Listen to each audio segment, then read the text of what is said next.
খুনিদের আড়াল করে আমাদের সহযোগিতা করছে। বাংলাদেশের প্রত্যেকের জবান যখন ইনসাফের জবান, সবাই যখন শহীদ শরীফ ওসমান হাদি ভাইয়ের হত্যাকারীদের বিচারের মুখোমুখি হতে চায়, কারা এই হত্যাকারীদের আড়াল করছে, তারাই বাংলাদেশের স্বাধীনতা সার্বভৌমত্বের বিপক্ষের শক্তি। এবং আমরা যেই পর্যন্ত শহীদ শরীফ ওসমান হাদি ভাইয়ের হত্যাকারীদের বিচারের মুখোমুখি করতে না পারবো, সেই পর্যন্ত আমাদের আজাদির, আমাদের সংগ্রাম, আমাদের ইনসাফের লড়াই চলছে এবং চলবে।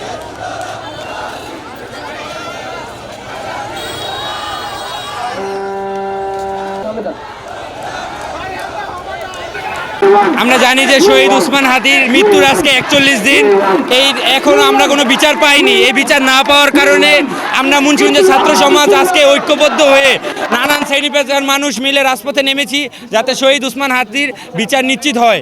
এই প্রশাসন আর এই উপদেষ্টাদের কাছে আমাদের একটাই দাবি, যাতে শহীদ ওসমান হাদির এই বিচার নিশ্চিত করে। যদি এই বিচার নিশ্চিত না হয় তাহলে আমরা কেউই নিরাপদ নয়।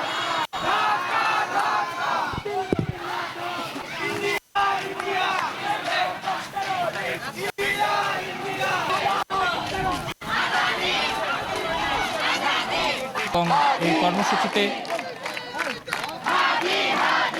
হাদির বিষয়টা না ধামাচাপা পড়ে যাচ্ছে।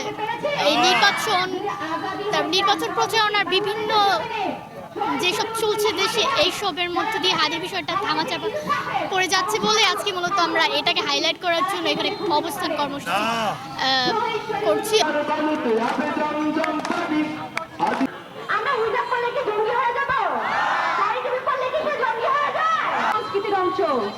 আমার মা দাদি যারা হচ্ছে বোরকা পরে বাইরে বের হয়, তারা কি রাষ্ট্র আমাদের প্রত্যেকের নিরাপত্তা নিশ্চিত করবে? কেউ হিজাব পরবে, ঠিক আছে? হবে না স্লোগান?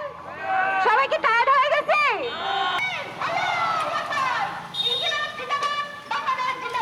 মনে রাখবেন, গণভবনের ইট কিন্তু একটাও বাকি ছিল না। যদি আজকের এই জনগণদের উত্তাল করান, তাহলে এমন এমন বিশেষ স্থানে আপনার ইট থাকবে না, যা বলার বাইরে।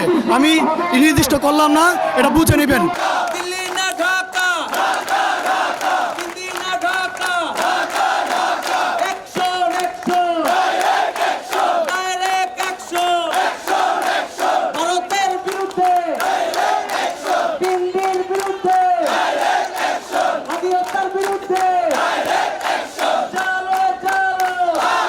আমাদের দাবি একটাই, আপনারা সবাই জানেন যে হাদি হত্যার এতদিন পরেও আজকে পর্যন্ত সেই হত্যাকারীদেরকে শনাক্ত করা হয়নি।